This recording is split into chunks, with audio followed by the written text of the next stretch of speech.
மளிகை கடை உரிமையாளரையும் சகோதரரையும் முகத்தை மறைத்துக் கொண்டு கூர்மையான ஆயுதத்துடன் தாக்க வந்த மர்ம நபர்கள்.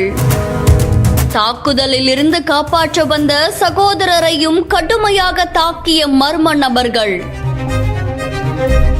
சிசிடிவியில் பதிவான இந்த சம்பவம் அந்த பகுதியில் பெரும் பரபரப்பையும் அதிர்ச்சியையும் ஏற்படுத்தியிருக்கு. புதுக்கோட்டை மாவட்டம் ஆலங்குடி கலிபுல்லா நகர் பகுதியை சேர்ந்தவர் தான் முபாரக். இவருக்கு 54 வயசாகுது.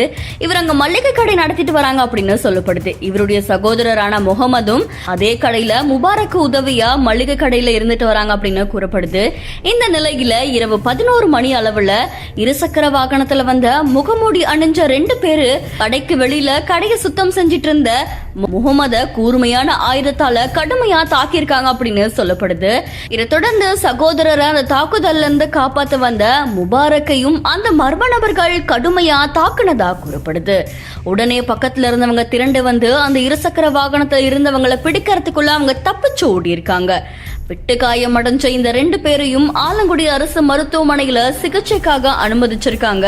இதை தொடர்ந்து மளிகை கடையில இருந்த அந்த சிசிடிவில இந்த கொடூர சம்பவம் பதிவாகி இருக்கு அப்படின்னு சொல்லப்படுது. இந்த சிசிடிவி காட்சிகளடி அடிப்படையில வழக்கு பதிவு செஞ்ச ஆலங்குடி போலீசார் அந்த மர்ம நபர்களை தீவிரமா தேடிட்டு வராங்க அப்படின்னு கூறப்படுது.